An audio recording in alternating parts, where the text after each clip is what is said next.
Baik, terima kasih kepada Ustadz Mukhlisin yang sudah membuka. Seperti biasa, kita sebelum memulai membaca surat Al-Fatihah ila hadratin Nabi Muhammadin sallallahu alaihi wasallam wa alihi wa ashabihi azwajihi wa dzurriyyatihi wa ahli baitihi thayyibin wa tahirin wa ashabil din wa azwajihi tharatin muhatin mu'minin wa tabi'in tabi'in sa'in summa khususan ila Hajar Asqalani rahimahullah nafa'ana bihum. Al-Fatihah. A'udzu billahi minasy syaithanir rajim. Bismillahirrahmanirrahim. Alhamdulillahi rabbil alamin. Arrahmanir rahim. Maliki yaumiddin. Iyyaka na'budu wa iyyaka nasta'in. Ihdinas siratal mustaqim. Siratal ladzina an'amta 'alaihim ghairil maghdubi 'alaihim waladdallin.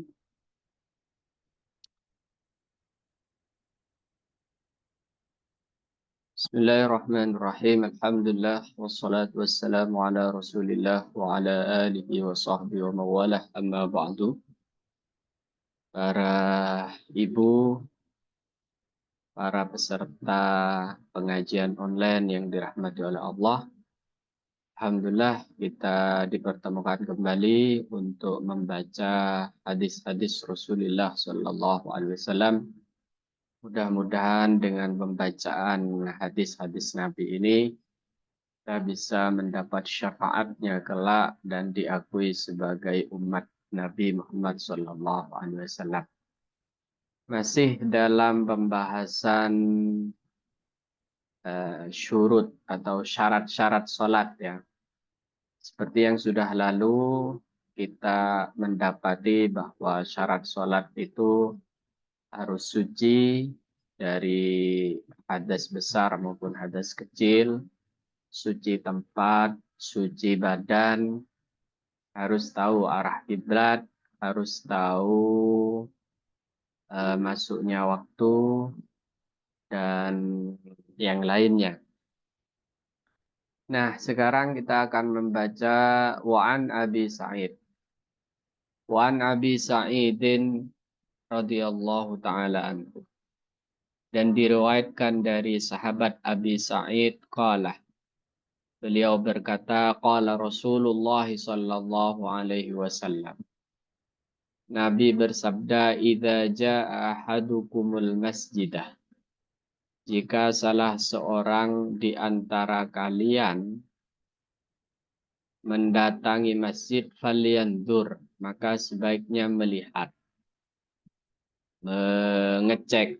Fa'in ra'a fi na'laihi, jika melihat di salah satu sandalnya, adzan au qadharan, ada najis gitu ya, ada kotoran, bukan sekedar kotoran tapi najis, falyamsahhu, maka sebaiknya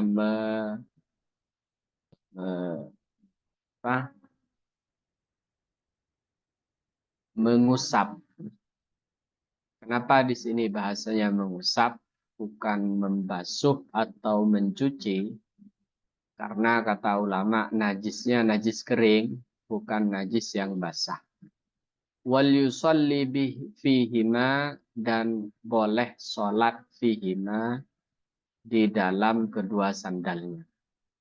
Hadis ini dikeluarkan akhrajahu Abu Dawudah, dikeluarkan oleh Imam Abi Daud, wa shahahu Ibnu Huzaimah, dan dianggap hadis sahih oleh Imam Ibnu Huzaimah. Saya sudah singgung di pertemuan sebelumnya bahwa sholat dengan sandal itu boleh ya. Boleh jika gambarannya seperti Masjid Nabi. Masjid Nabi bagaimana? Masjid Nabi itu terbuat dari pasir, gitu ya. Belum ada tehel, belum ada lantai yang marmer, dan itu diperbolehkan. Asalkan kedua sandalnya atau salah satunya itu suci, tidak ada najis. Kalau ada najis, maka dibersihkan dulu najisnya. Dan Nabi itu punya sandal, nama sandalnya sandal Sabtiyah. Jadi setiap aksesoris Nabi ataupun apa itu tunggangan Nabi, kuda, unta, keledai, itu Nabi punya semua ya. Biasanya dapat hadiah dari sahabat-sahabatnya, dari murid-muridnya. Itu semuanya dikasih nama. Ada yang bernama Bulbul, pedangnya juga punya nama seperti yang dihadiahkan ke Sayyidina Ali yang sangat masyhur itu pedang Dzulfiqar. Memang sunnah memberi nama pada aksesoris kita. Nama itu bisa dengan bahasa Indonesia, misalkan si merah karena mobilnya merah, si merah, motornya kuning, si kuning boleh. Tapi harus niat ngikuti Nabi itu kalau ingin pahala. Nah, sandal Nabi yang paling beliau sukai namanya sabtiyah. Sabtiyah. Sabtiyah itu ibu-ibu nanti bisa searching di Google seperti apa bentuknya. Sabtiyah itu ada semacam apa ya bunderan gitu untuk dijepit oleh jempol kaki dan jari setelahnya. Jadi sandal Nabi itu enggak pakai tali begitu ya. Yang paling disukai oleh Nabi itu sabetiyah itu enggak pakai tali, tapi pakai pentolan enggak gitu. Pentolan. Dan sandal ini cukup legendaris karena sandal ini ketika Mi'raj ya, ketika Nabi naik ke langit 1, 2, 3, 4, 5, 6, 7 sampai ke Sidratul Muntaha, ini sandal nggak diperintah untuk dilepas. Jadi Rasulullah menghadap Allah itu tetap tidak dilepas. Iya, terompah atau sandal. Jadi tidak dilepas. Ini membedakan atau Allah ingin menunjukkan bahwa derajat Nabi Muhammad itu di atas derajat Nabi sebelumnya. Nabi Musa tatkala diajak bicara oleh Allah di Bukit Tursina itu disuruh lepas. Ikhla'na 'alaika fa innaka fil wadil muqaddasi tuwa. Wahai Musa, lepaskan sandalmu karena engkau sedang ada di wadi, di lembah tua. Tapi Nabi tidak. Jadi Nabi itu pakai sandal atau pakai terompah ya dalam bahasa yang lebih kuno. Nah, boleh sholat seperti itu. Boleh ya, tidak lantas harus. Karena kenapa saya harus tegaskan, ada beberapa aliran yang apa ya, yang ya mungkin euforia gitu ya, euforia dengan hadis-hadis seperti ini, sehingga menganggap bahwa yang nggak sandalan itu nggak ngikuti Nabi, gitu. Padahal enggak. Artinya Nabi itu dalam momen-momen tertentu yang memakai sandal. Boleh, apapun boleh asal nutup aurat dan tidak najis. Itu intinya ya. Jangan kemudian tertipu oleh beberapa kelompok yang sholat harus sandalan. Sholat harus pakai sandal karena ada hadisnya gitu biasanya orang-orang ini. Dan kenapa saya perlu singgung? Karena beberapa, mohon maaf, teroris yang mengatasnamakan Islam di Surabaya tempo hari atau tahun-tahun yang lalu itu golongan-golongan seperti ini, kelompok-kelompok yang keras dalam beragama dan sangat literlek sehingga menganggap bahwa yang enggak sendalan itu berarti enggak nyunah gitu.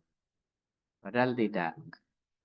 Itu harus membaca banyak hadis, membaca banyak syarah hadis bahwa itu dalam momen-momen tertentu. Baik. Wa an Abi Hurairah radhiyallahu taala anhu dan diriwayatkan dari sahabat Abu Hurairah qala beliau berkata qala Rasulullah sallallahu alaihi wasallam Nabi bersabda idza wati ahadukum jika menginjak salah seorang di antara kalian al-adha najis bi khuffaihi. Nah ini enggak pakai na'laihi lagi. Bi khuffaihi dengan dua muzahnya, dua kaos kakinya, tapi kaos kaki yang seperti yang sudah dibahas-bahas sebelumnya, yaitu khuf. Itu adalah kaos kaki yang terbuat dari kulit dan dia kuat, kulitnya tebal gitu ya. Dan memang sanggup menahan musim dingin yang ekstrim, itu khuf namanya. Bukan sekedar kain, bukan sekedar kain. Nah, orang yang sholat pakai kaos kaki ataupun khuf, atau dalam bahasa Indonesianya muzah, maka boleh. Nah, kalau ternyata menginjak najis bagaimana? Fatohuruhuma at-turabuh. Cara mensucikannya adalah dengan debu. Ini juga kata ulama, kenapa dengan debu kok bukan dengan air? Karena ternyata najisnya itu najis yang tidak basah, kering, najis kering. Jadi dia menginjak suatu yang kering, maka ketika cara disucikannya ya cukup digesek-gesekkan ke debu seperti itu. Itu ya. Ini pentingnya mengetahui dan membaca syarah-syarah hadis atau background-background hadis. Seperti itu. Sehingga tidak kemudian hadis itu dipahami secara naif dan ya seperti itu. Nah, itu ada gambarnya. Akhrajahu Abu Daud. Hadis ini diriwayatkan oleh Imam Abu Daud wa sahahu dan dianggap hadis sahih oleh Imam Ibnu Hibban. Intinya, apapun yang mau dipakai di dalam sholat itu harus suci. Suci tiga itu ya, tempat, badan, kemudian hadas. Suci dari tiga. Yang badan, baju, dan tempat. Nah, eh, apa yang kita bawa seperti yang sudah saya jelaskan sebelumnya itu harus suci. Apa yang kita bawa, apapun. Bahkan kata ulama seandainya pakai baju panjang atau sorban panjang laki-laki itu panjang ke sana. Dia tidak ikut bergerak ketika orang ini bergerak, tapi di ujung sananya najis, itu juga tidak sah sholat. Seperti itu ya. Kemudian saya juga sudah membahas kemarin terkait anak kecil yang membawa pempas gitu ya, masih pakai popok, kemudian dia duduk di depan kita itu kok di depan kita. Ketika kita tahiyat duduk di pangkuan kita yang sedang tahiyat, apakah itu dianggap membawa najis? Nah, itu ada dua pendapat. Pendapat pertama dianggap najis, berarti anak tersebut harus segera dipinggirkan seperti itu. Tapi pendapat kedua mengatakan nggak najis kok, karena itu mumfasil, terpisah dari kita. Dan kita tidak membawanya, dia datang sendiri. Kayak gitu. Intinya hal-hal yang seperti itu masih khilafiyah. Ya. Baik. Wa'an akhrajahu Abu Dawud. Hadis ini dikeluarkan oleh Imam Abu Dawud wa sahahu Ibnu Hibban dan disahihkan oleh Imam Ibnu Hibban. Wa'an Muawiyah bin al-Hakam. Dan diriwayatkan dari Sayyidina Muawiyah Ibnul Hakam. Sayyidina Muawiyah. Ini salah satu sahabat yang kontroversial. Karena pernah terlibat konflik dan perang dengan Sayyidina Ali ya. Sayyidina Ali. Muawiyah Ibnul Hakam. Nah, bagaimana kita sebagai kaum muslimin jika menemukan konflik antara sahabat? maka kita harus eh, berhusnudzon dan meyakini bahwa semua sahabat Nabi itu seperti legitimasi Nabi, mereka adalah orang-orang yang adil. Adil itu berarti tidak melakukan dosa besar. Berarti semua konflik antara sahabat itu didasari oleh ijtihad, oleh usaha mereka memahami sebuah hal. Nah, karena ijtihad itu kalau benar dapat pahala 2, kalau salah dapat pahala 1. Begitu nanti cara menghadapi atau apa menyikapi konflik-konflik yang terjadi di antara sahabat. Bagaimanapun para sahabat itu adalah penerus lidah Rasulullah. Mereka adalah para santri, para murid Rasulullah, sehingga harus kita jaga marwahnya. Di sini diceritakan an Muawiyah bin al-Hakam, ibn al-Hakam. Diriwayatkan dari Muawiyah ibn al-Hakam qala radhiyallahu anhu qala. Beliau berkata qala Rasulullah sallallahu alaihi wasallam, Nabi bersabda, "Inna hadhihi salatah, sesungguhnya salat ini, la yasluhu fiha syai'un min kalamin nasi."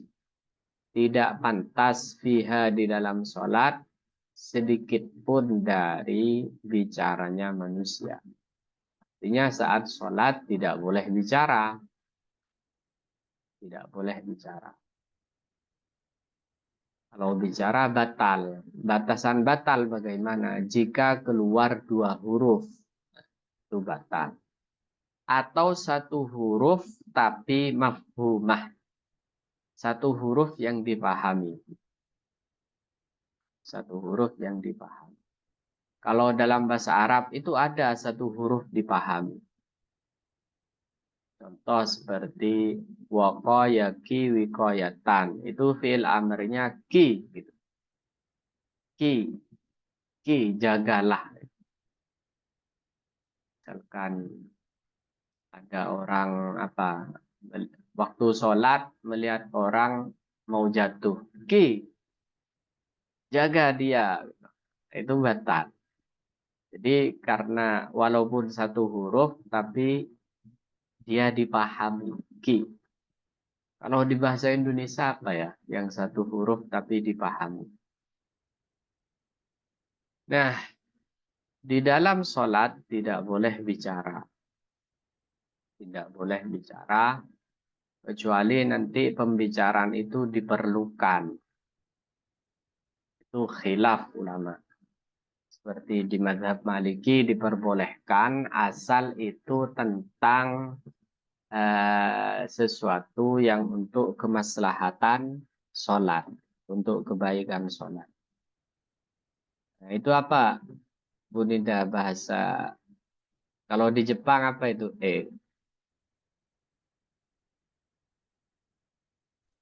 Kayak Ya ini Ustaz, seperti itu.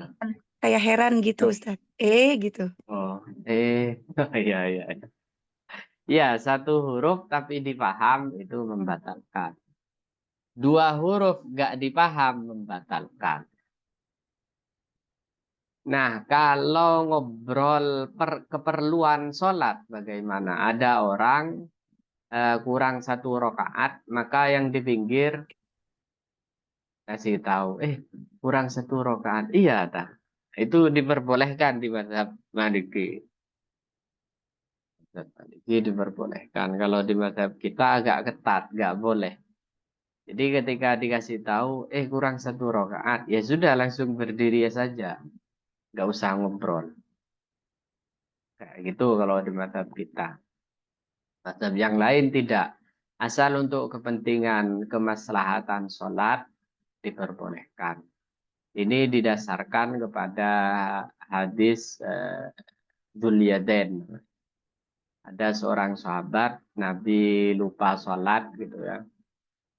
Baru dapat 2 rakaat zuhur, Nabi salam.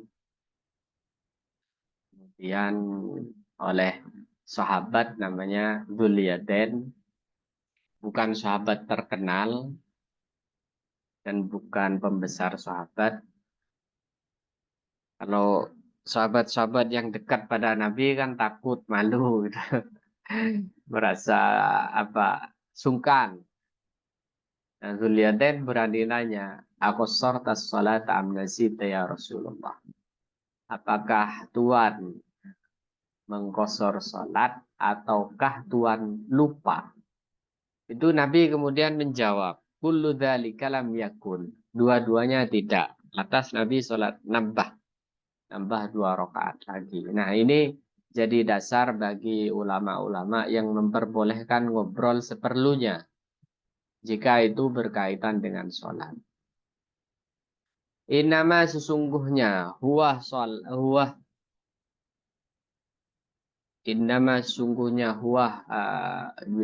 kalamun nas itu harus berupa at-tasbihu, berupa subhanallah, wa takbiru takbir, wa qiraatul Qur'an. Jadi yang dibenarkan di dalam sholat ya apa-apa yang menjadi rukun qaulinya sholat. Rukun yang bersifat ucapan. Itu yang diperbolehkan. Rukun yang bersifat ucapan itu ada berapa? Enggak banyak. Hanya 5.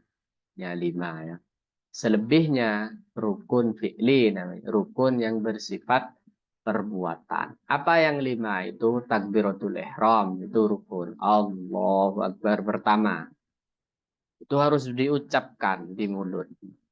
Karena itu rukun qauli namanya. Rukun yang bersifat ucapan. Harus diucapkan. Yang dimaksud diucapkan, orangnya sendiri harus dengar. Itu rukun qauli ya. Allahu Akbar. Gak boleh hanya berisik pakai perasaan. Gak boleh. Gak sah.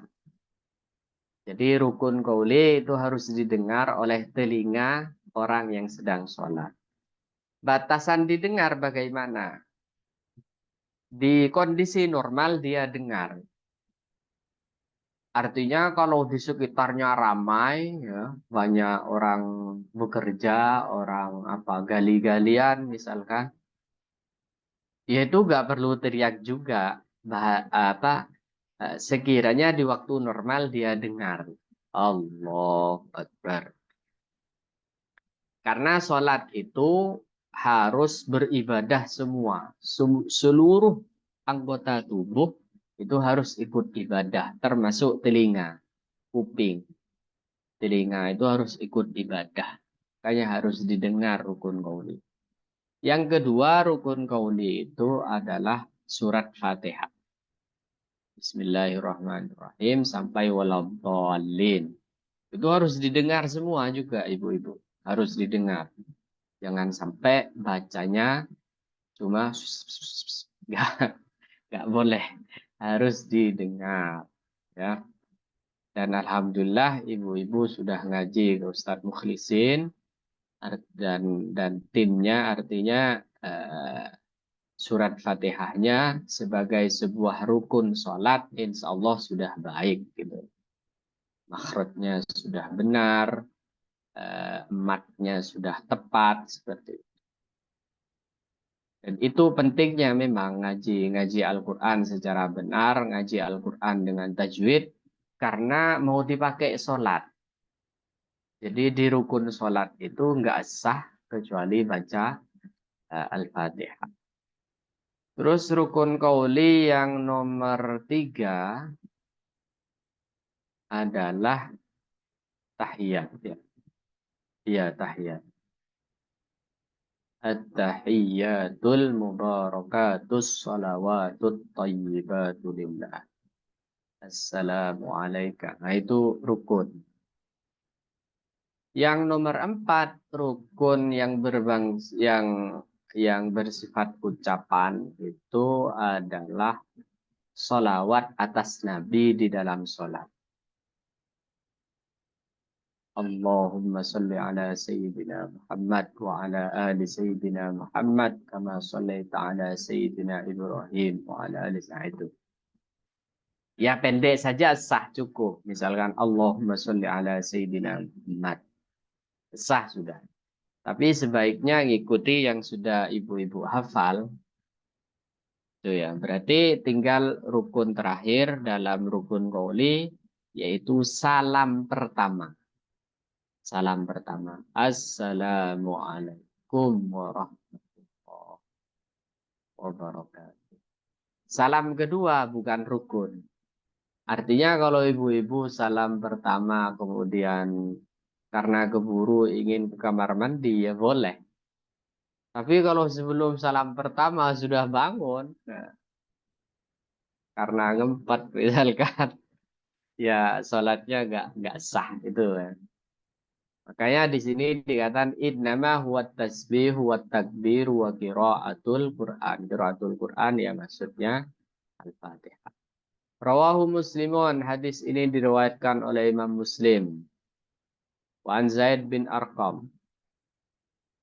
Wan Zaid bin Arqam dan diriwayatkan dari Zaid bin Arqam qala. Beliau berkata, "In kunna lanatakallamu fis shalah." In kunna sesungguhnya kita lanatakallamu sungguh berbicara, ngobrol fis sholati waktu sholat ala ahdin Nabi sallallahu alaihi wasallam di masa Nabi sallallahu alaihi wasallam. Jadi dulu ngobrol waktu sholat itu boleh. Allahu Akbar dulu ini ya, sebelum kemudian dilarang. Gimana tadi dari mana? Boleh dulu. Lucu ya. Yukallimu ahaduna. Ngajak bicara yu ahaduna salah seorang di antara kita swahibahu pada temannya bihajatihi sesuai kebutuhannya. Hatta nazalat sampai turun sebuah ayat hafidhu ala salawati was salatil wusta wa qumu lillahi qanitin. Hafidhu jagalah ala salawati atas salat, atas salat-salat yang lima waktu, was salatil wusta dan salat yang tengah. Nah, ini namanya taksis dalam kajian balaghah taksis. Sebenarnya menjagalah atas salat-salat itu sudah cukup. Tapi kenapa Al-Quran masih menyebutkan wassalatil wusta, wassalatil wusta dan salat yang tengah-tengah. Berarti salat yang tengah-tengah itu lebih dijaga lagi itu maksudnya. Nah, sholat yang tengah-tengah ini ada perbedaan pendapat antara ulama. Ada yang mengatakan itu adalah sholat asar dan itu pendapat yang paling kuat. Ada yang mengatakan itu adalah sholat subuh. Karena sholat subuh itu sulit, berat. Makanya ditekankan di sini. Makanya disebut taksis. Sholatil wusta dan sholat yang tengah. Wa qumu lillahi qanitin dan berdirilah kalian lillahi karena Allah qanitina. Dalam keadaan tenang, diam, khusyuk, beribadah qanit. Qanit itu makna aslinya ibadah. Faumirna, maka setelah turunnya ayat tersebut, umirna kami diperintah bisukuti agar diam. Wanuhina dan dicegah kami anil kalamih dari berbicara. Jadi dulu pernah boleh bicara di dalam sholat, kemudian dilarang. Dilarang. Muttafaqun alaih. Hadis ini disepakati oleh dua imam Bukhari Muslim. Walafdu adapun lafadznya itu lil Bukhari milik Imam Al Bukhari. Jadi dari hadis yang kita sudah baca disimpulkan bahwa pakaian atau apapun yang kita bawa itu harus suci. Umpamanya bawa HP gitu ya, maka HP-nya harus suci. Kalau nggak suci ya ditaruh dulu. Bawa kunci ya kuncinya harus suci. Itu satu. Kemudian yang kedua tidak boleh bicara di dalam sholat. Nah, sholat itu at-tasbih, wa takbir, wa qiraatul Qur'an. Nah, hadis dari Muawiyah ini, Sayyidina Muawiyah ini, ada asbabul wurudnya. Sayyidina Muawiyah itu sholat kemudian ngobrol gitu. Lantas orang-orang menasihati dia, jangan ngobrol, batal sholatnya. Sayyidina Muawiyah ini temperamen. Temperamen. Akhirnya kesel dia. Kesel karena cara memberitahunya kasar, mungkin begitu ya.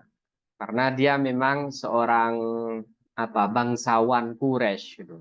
Masuk Islamnya juga agak akhir ini.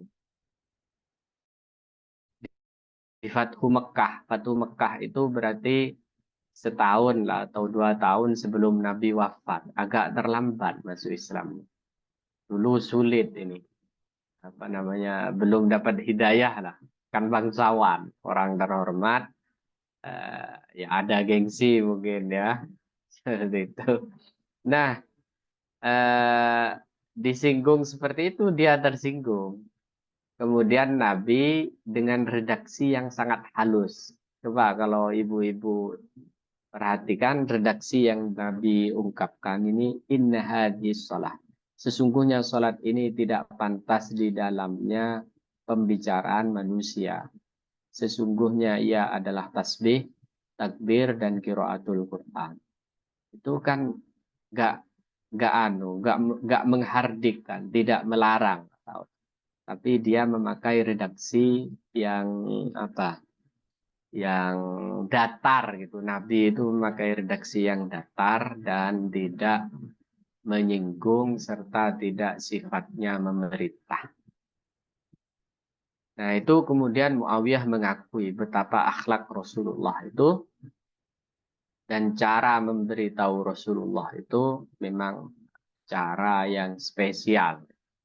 Jadi sempat tersinggung itu si Muawiyah. Baik, sebelum kita lanjutkan, mungkin ibu-ibu ada yang perlu ditanyakan atau perlu didiskusikan lebih dalam, dipersilahkan. Assalamualaikum Ustadz. Waalaikumsalam, ya Bu Nida. Kalau seandainya misal rokaat ketiga, kayak itu kan cuma biasanya waladhdallin amin. Nah, keceplosan Bismillahirrahmanirrahim gitu. Karena mikirnya nambah surat. Terus baru ingat, oh iya, kan rokaat ketiga gitu. Terus nggak apa-apa kan Ustaz?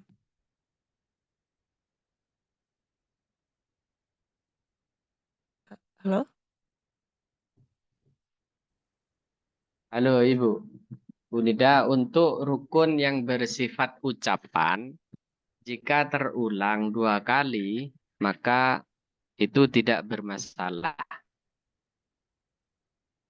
Keceplosan atau disengaja pun nggak masalah. Kedengeran, Bu? Iya, kedengeran Ustaz. Iya, iya. Jadi Kalau ini internetnya nggak stabil.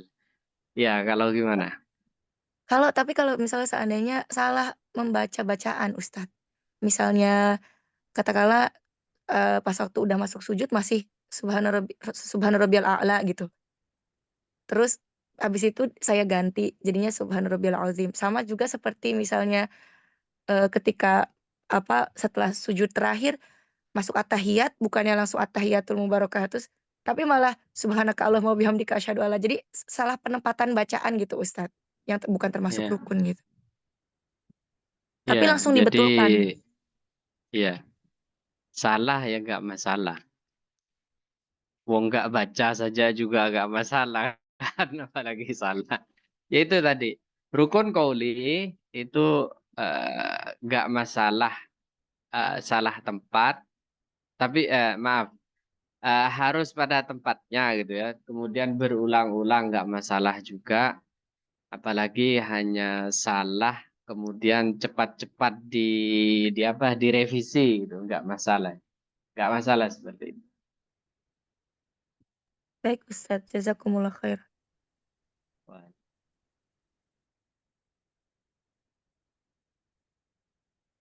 Mungkin ada yang lain, jika tidak ada kita lanjut. Baik, kita lanjut. Ya, Ustaz Mulisi. Ya, itu Ustaz ada apa? Ada chat dari Bunida. Saya agak riwayat di sini sama ini kumpul keluarga. Nah, Trompah Supi itu tertiah ya Ustadz gitu. Iya, yang tadi kan sudah saya jelaskan bahwa sandalnya Nabi itu bernama Sabetiyah atau bahasa dulunya itu terompah itu karena memang apa terompah itu terbuat dari kayu ya. Ya Dari pokoknya kulit. nama dari kulit ya.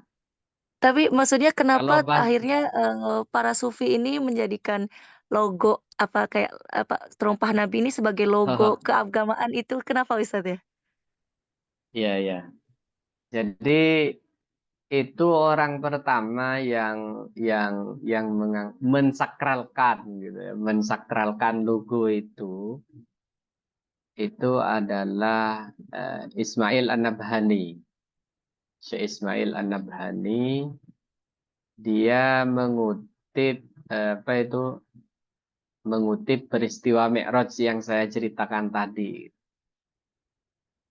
Sehingga kemudian logo itu menjadi sakral dan sekarang menjadi jimat mungkin ya. Kalau dasarnya apa ya tidak ada gitu. Tidak ada, hanya itu bentuk tabarruk lah mungkin begitu bahasanya ya, mencari berkah kayak gitu. Dan itu pun bukan gambar yang pasti tentang terompah Nabi gitu kan. Artinya itu kan sudah sketsanya gitu, sketsa. Ya itu sebuah tradisi yang tidak ada dasarnya, tapi juga tidak bisa dan tidak boleh ditolak karena juga tidak ada larangan gitu ya. Tidak ada larangan seperti itu. Sekarang itu ada di kopiah-kopiah kalau di Indonesia, Bu. Di kopiah itu ada logo terompah Nabi itu berbentuk ya itu berbentuk. Iya, ya seperti itu. Jadi ya dianggap sakral karena betul. Oh sampai jadi ada ya, sampai jadi semacam desain desain apa jendela ya. Ini desain jendela atau bukan ini Bu Rida? Bukan Ustadz, ini saya cuma asal Google aja, logo terompah Oh Nabi. gitu ya. Awalnya saya juga nggak mengerti, tapi kok beli mukena, beli kopiah, iya ada di Shopee banyak itu, Ah, logo-logo ada ini. ya. Ya, jadi asalnya seperti itu. Jadi Ismail An-Nabhani itu kemudian menjelaskan itu secara dramatisir gitu. Sehingga bahkan di kitabnya itu di Sa'adatud Darain itu sampai digambar. Memang seperti ini gambarnya. Digambar akhirnya oleh ulama-ulama sekarang sampai kemudian jadi jimat gitu. Jadi jimat. Sebenarnya beliau mendramatisir itu sekedar pujian asalnya. Pujian ke Nabi. Bahwa Nabi ketika ke Sidratul Muntaha tidak disuruh lepas sandal. Nabi Musa disuruh lepas sandal. Itu dan juga dikatakan oleh An-Nabhani itu dalam sebuah syair ya panjang. Saya juga agak hafal syairnya. Bahwa terompah Nabi itu berarti pernah ada di atas kepala kita, atas kepala umat manusia semuanya. Karena dia naik ke tingkat tertinggi, kira-kira begitu. Ya begitulah kira-kira apa namanya setting sejarahnya kenapa kemudian muncul jimat atau sesuatu yang disakralkan dan mirip terompah Nabi itu. Baik, kita lanjut ya. Wa an Abi Hurairah radhiyallahu taala anhu, dan diriwayatkan oleh Sayyidina Abi Hurairah radhiyallahu taala anhu qala, beliau berkata, qala Rasulullah sallallahu alaihi wasallam, Nabi bersabda, at-tasbihu, adapun tasbih, lirrijali, itu untuk orang laki-laki. Wat tasfiku, adapun begini, apa namanya? Bahasa Indonesia. Tepuk tangan, wat tasfiku, adapun tepuk tangan, lin nisaih, itu untuk perempuan. Nah, ini hadis ini untuk orang yang untuk mengingatkan imam yang lupa kurang 1 rakaat, atau lupa belum ruku misalkan, langsung mau nyelosor ke sujud gitu ya, belum sujud kedua misalnya, baru sujud pertama udah mau berdiri. Maka apa yang dilakukan makmum? Makmum jika laki-laki itu at-tasbih, membaca tasbih. Subhanallah, begitu cara. Nanti imam ingat, oh iya, belum. Subhanallah, seperti itu. Jadi caranya seperti itu kalau laki-laki. Kalau perempuan itu adalah at-tasfiq. Tepuk tangan. Tapi tepuk tangannya kata ulama dengan dengan punggung telapak tangan. Begini. Jadi kanannya itu punggungnya. Bukan begini. Bukan seperti tepuk tangan biasa. Kenapa begitu? Kata ulama, liyukhaliful adah wal ibadah. Agar berbeda antara tepuk tangan biasa dengan tepuk tangan ibadah. Seperti itu caranya. Membaca tasbih. Subhanallah. Seperti itu. Muttafaqun alaih, zada Muslimun, Imam Muslim menambahkan fis sholati at-tasbihu lirrijal wa tasbihu linnisa fis sholati. Jadi ada tambahan fis sholati. Wa an Mutarrif, dan diriwayatkan dari sahabat Mutarrif bin Abdullah bin Asy-Syikhir, an abihi, dari ayahnya. Jadi Mutarrif dari ayahnya. Berarti ini ayah dan anak sama-sama sahabat. Qala, beliau berkata, ra'aitu Rasulullah sallallahu alaihi wasallam. Saya melihat Rasul sallallahu alaihi wasallam yusalli, yang sedang sholat. Wa fi sadrihi, dan di dada Nabi, azizun, itu terdengar gemerincik. Azizun itu ibu-ibu kalau menggodok air itu terdengar suara air yang kelodok. Itu apa itu ya bahasa Indonesia? Air kalau sudah mendidih gitu. Azizun, seperti suara air mendidih. Ka'azizil mirjal, seperti mendidihnya air di dalam panci untuk menanak itu. Jadi kata Mutarrif, saya melihat Nabi sedang sholat. Dan dari dada Nabi itu terdengar seperti suara air mendidih. Minal bukaih, dari sebab menangis. Apa ini maksudnya? Maksudnya adalah, jadi Nabi itu saking takutnya kepada Allah gitu ya. Itu sampai terdengar seperti air mendidih, saking takutnya.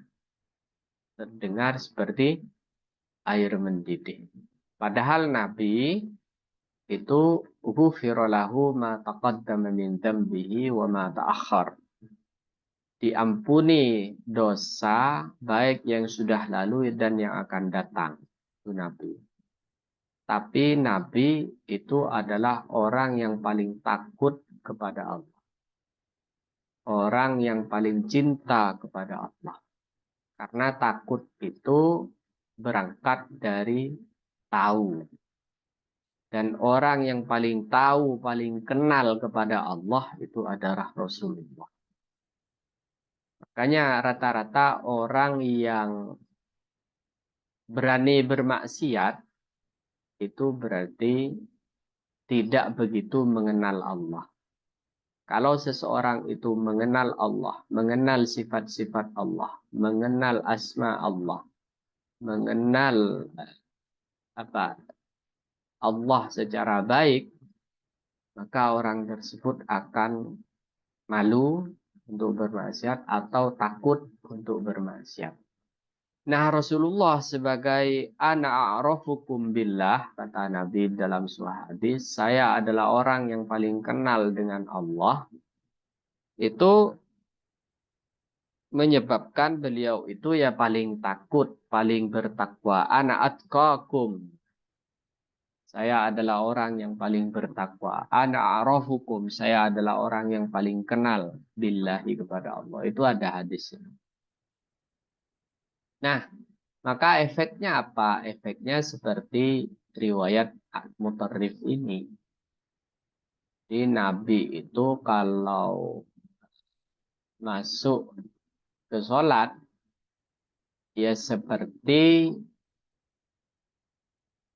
seorang bawahan masuk ke hadapan raja. Kira-kira seperti itu. Itu kan campur aduk.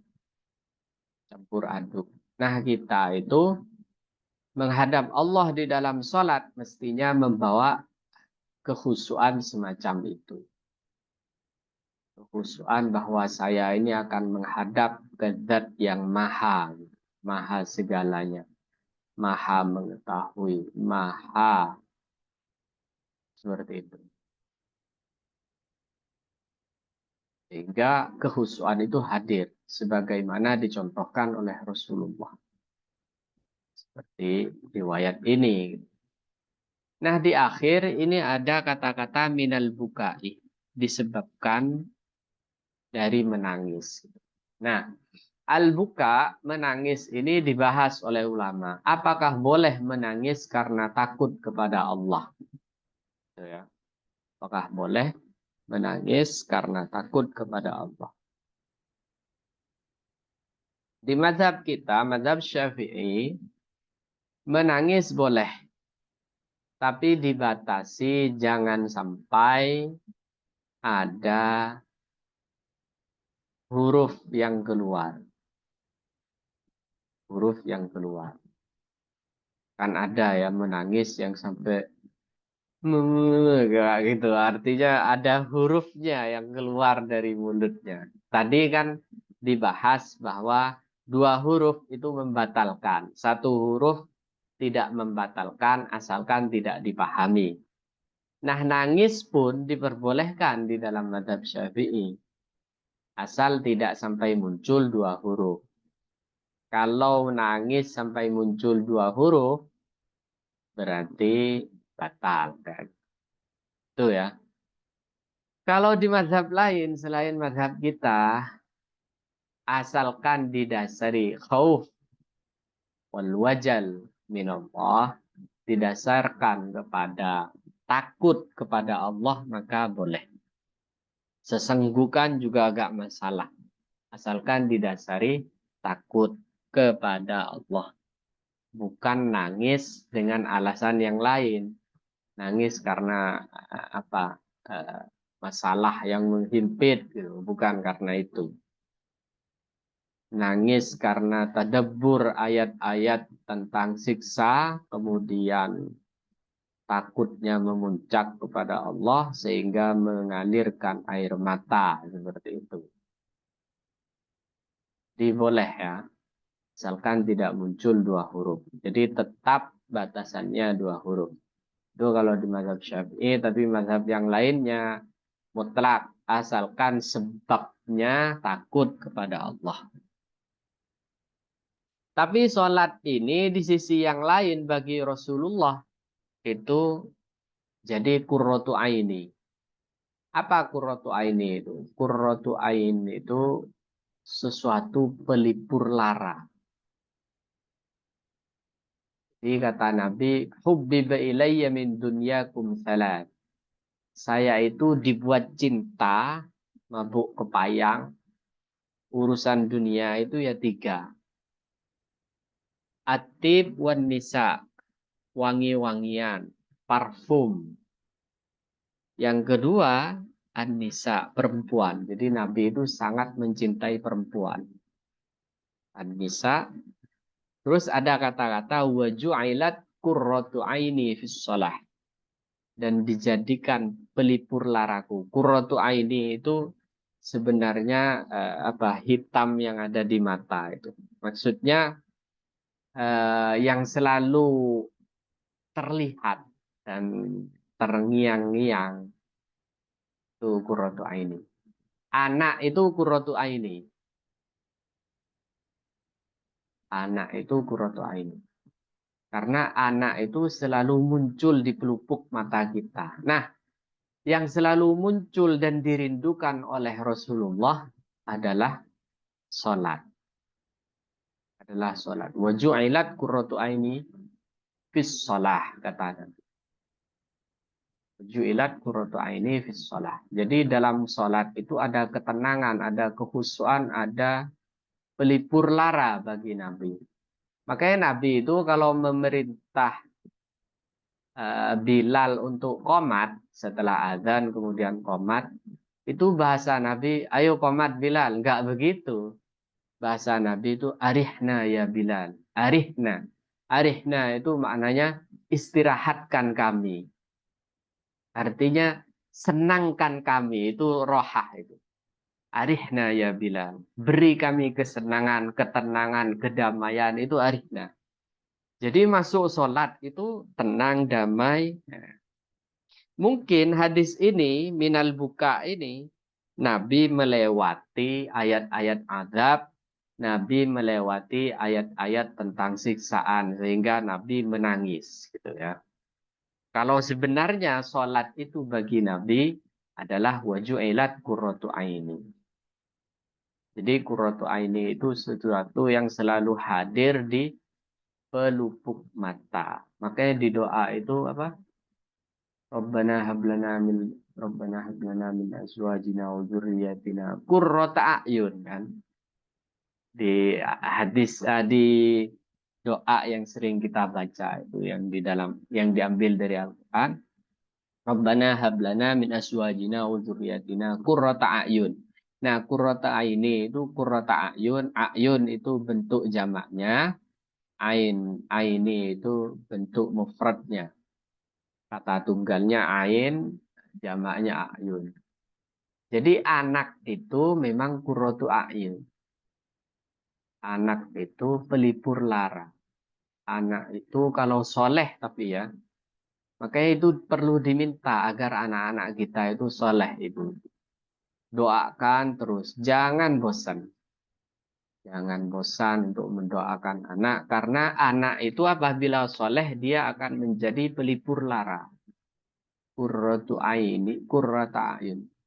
Rabbana hablana min azwajina. Wah, Rabbana hablana ya Allah, hablana berikan kami min azwajina dari suami atau istri, azwajina wa dzurriyyatina dan keturunan-keturunan kami berarti anak, cucu, qurrata a'yun. Waj'alna lil muttaqina imama, kan begitu kelanjutan. Jadi seperti itu ya. Jadi sholat bagi Rasulullah itu sebenarnya qurratu ain. Sholat bagi Rasulullah itu adalah ketenangan, kedamaian. Makanya Nabi selalu bilang ke Bilal jika sudah waktunya iqamah, beliau bilangnya, ayo iqamah wahai Bilal. Gak gitu Nabi. Tapi bilangnya, arihna ya Bilal. Ayo iqamah wahai Bilal. Maksudnya, tenangkan kita, damaikan kita. Mari kita masuk ke dalam sholat itu dengan kedamaian.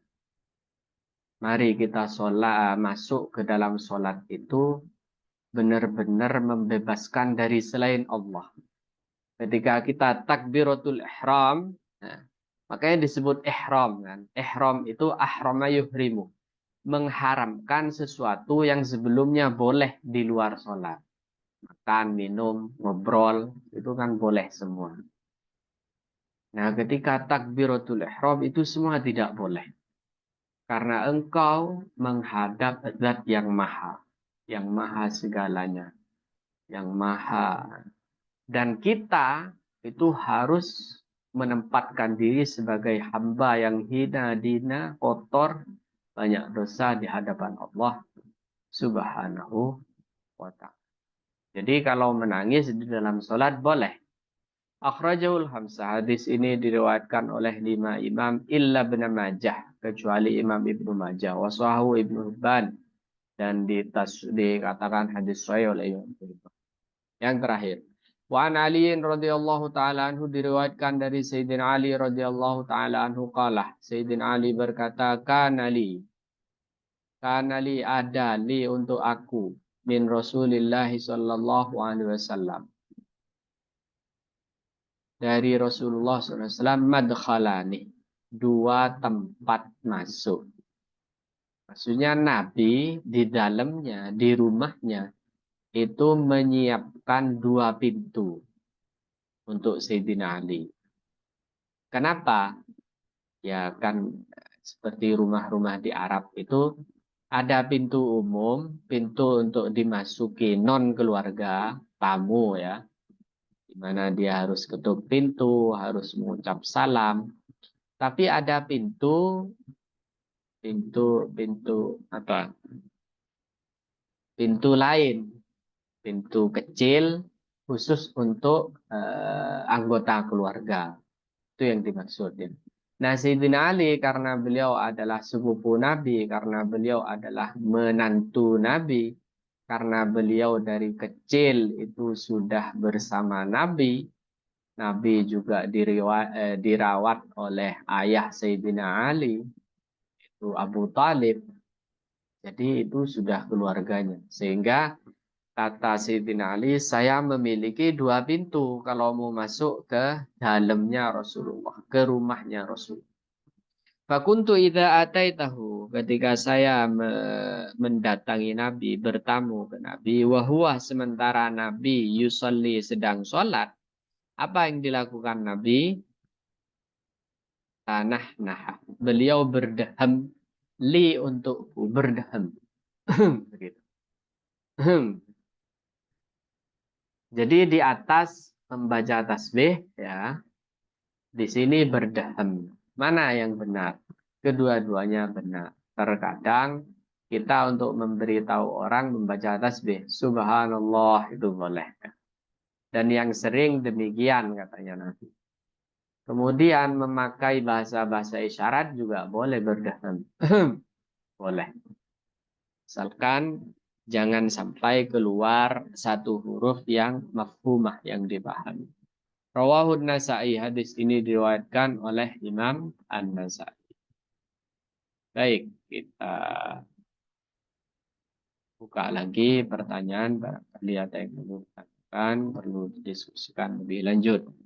Dipersilakan.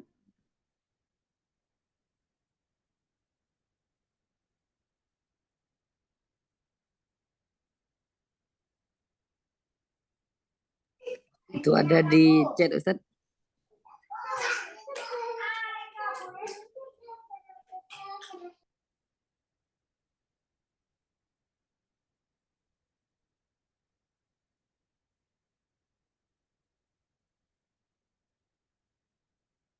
Ya, kalau ditanya bolehnya boleh gitu ya, boleh saja. Kan itu apa namanya, tidak membatalkan sholat.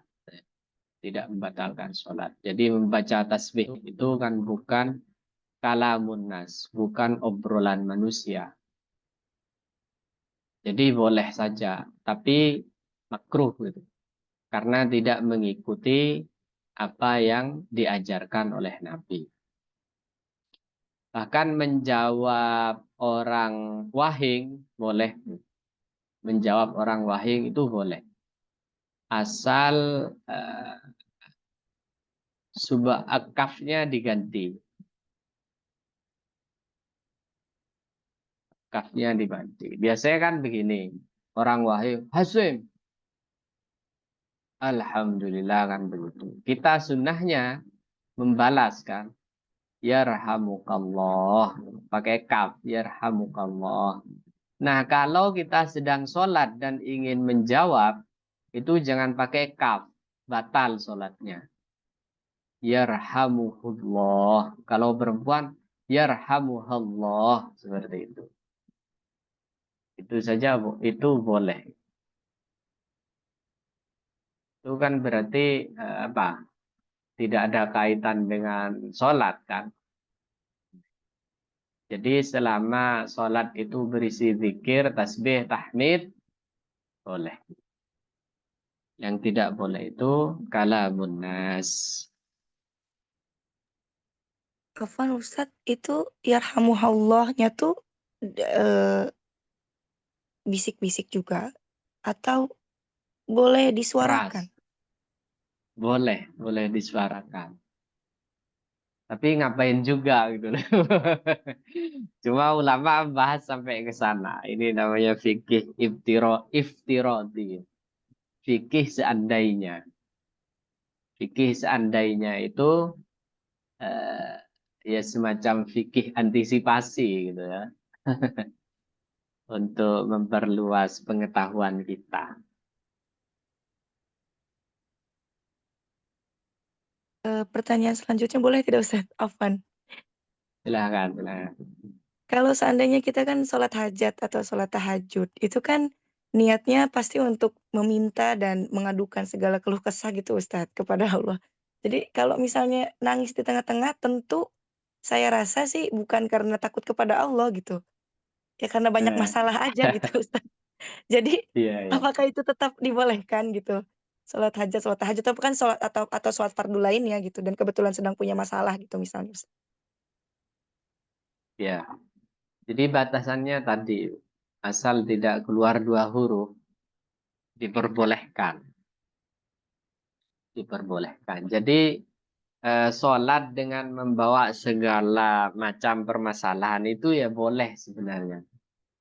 Meskipun itu sholat levelnya level agak bawah gitu. Semestinya kan orang sholat itu seperti yang tadi itu. Jadi dia sedang menghadap Allah, sedang menyucikan Allah dan sedang memposisikan dirinya sebagai hamba yang penuh dengan dosa seperti itu. Kalau kemudian sholat hajat ataupun sholat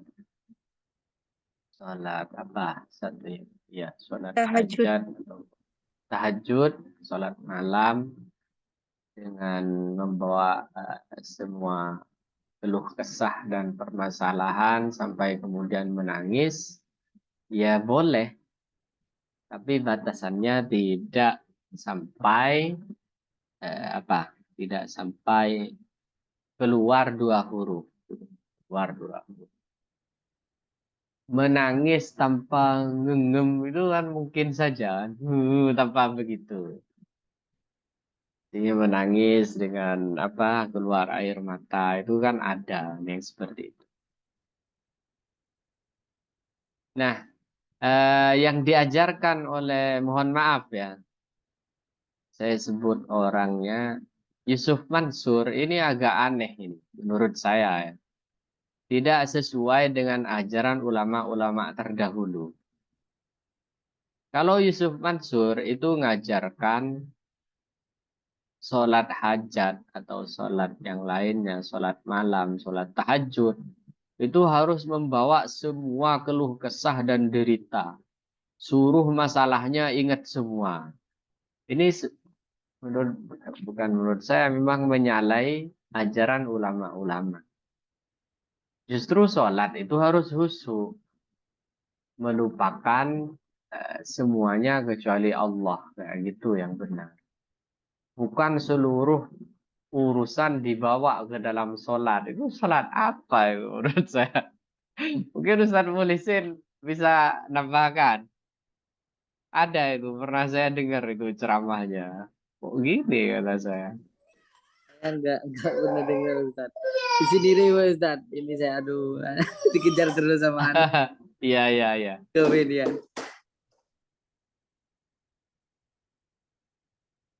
Jadi dari hadis ini, hadis riwayat Mutarrif, bahwa dari dada Nabi terdengar seperti air yang mendidih, ini juga menegaskan bahwa Nabi itu, apakah Nabi gak punya urusan duniawi? Nabi itu pemimpin negara.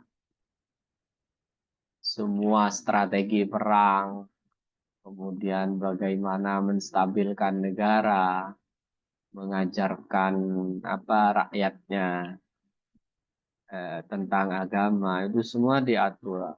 Artinya Nabi lebih sibuk dong, gitu. Lebih banyak urusan, lebih banyak apa keruwetan gitu ya. Tapi Nabi nggak pernah membawa ke dalam sholat. Justru sholatnya itu dijadikan media untuk apa? Menyepi, menenangkan diri, mendamaikan diri dari urusan-urusan itu. Nah, nanti efeknya dengan sholat yang khusyuk dan seperti itu, urusan-urusan duniawinya juga akan dibereskan oleh Allah. Begitu. Jangan seperti yang tadi saya sebutkan, masuk ke dalam sholat, dibawa semua masalahnya. Jangan. Kalau bisa lupakan semua masalahnya, masuklah ke dalam sholat. Cuma herannya, ya ini godaan ya. Ketika kita masuk sholat, biasanya semuanya teringat. Bahkan yang hilang-hilang, kunci yang salah naruh itu ingat semua. Ini memang godaan. Baik, mungkin ada lagi yang perlu diobrolin. Jika tidak ada, kita cukupkan. Ustaz Muhlisin, gimana?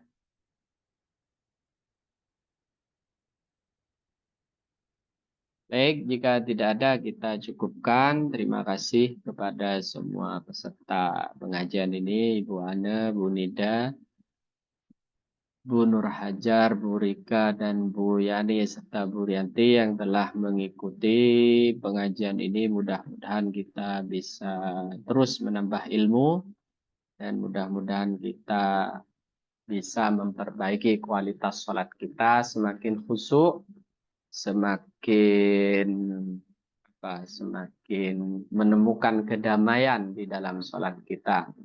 Ala hadhihi niyah wa bikunnatin salihah wa ala man awsilakun salihun bijahil Mustafa Muhammadin sallallahu alaihi wasallam. Al-Fatihah. A'udzu billahi minasyaitonir rajim. Bismillahirrahmanirrahim. Alhamdulillahi rabbil alamin arrahmanir rahim. Ya. Ihdinas siratal mustaqim. Bismillahirrahmanirrahim. Alhamdulillahirabbil alamin. Hamdalillah wa ya rabbana. Subhanak subhanaka la nuhsi thana'an 'alaika anta kama Allahumma shalli ala sayyidina Muhammadin salatan tunjina biha min jami'il ahwal afat tadbirna bi ajma'il hajat wa ala sayyat rajat wa tuballighuna bi aqsar ghayat min jami'il khairat fil hayati ba'da al-mat. اللهم يسر لنا أمورنا مع الراحة من قلوبنا وأبداننا والسلامة والعافية في ديننا ودنيانا. اللهم انفعنا بما علمتنا وعلمنا ما ينفعنا وزدنا علما وزدنا علما. اللهم ارزقنا فهم النبيين وحفظ المرسلين وفهم الملائكة المقربين. اللهم اغننا بالعلم وزدنا بالحلم واكرمنا بالتقوى وجميلنا بالعافية يا أرحم الراحمين يا آمين. ربنا هب لنا من أزواجنا وذرياتنا قرة أعين واجعلنا للمتقين إماما. ربنا هب لنا من لدنك ذرية طيبة. اللهم اجعلنا ولدنا خير ولا تجعلنا وإياهم من أهل الشر والضير. اللهم ارزقنا اللهم ارزقنا حج بيت الحرام وزيارة قبر نبي الإسلام بلطف وعافية. ربنا آتنا في الدنيا حسنة وفي الآخرة حسنة وقنا سبحان ربك يصفون وسلام على المرسلين والحمد لله رب العالمين. Kiranya cukup, kurang lebihnya mohon maaf jika ada salah kata. Assalamualaikum warahmatullahi wabarakatuh. Waalaikumsalam warahmatullahi wabarakatuh. Ustaz. Waalaikumsalam. Sampai jumpa. Assalamualaikum. warahmatullahi wabarakatuh.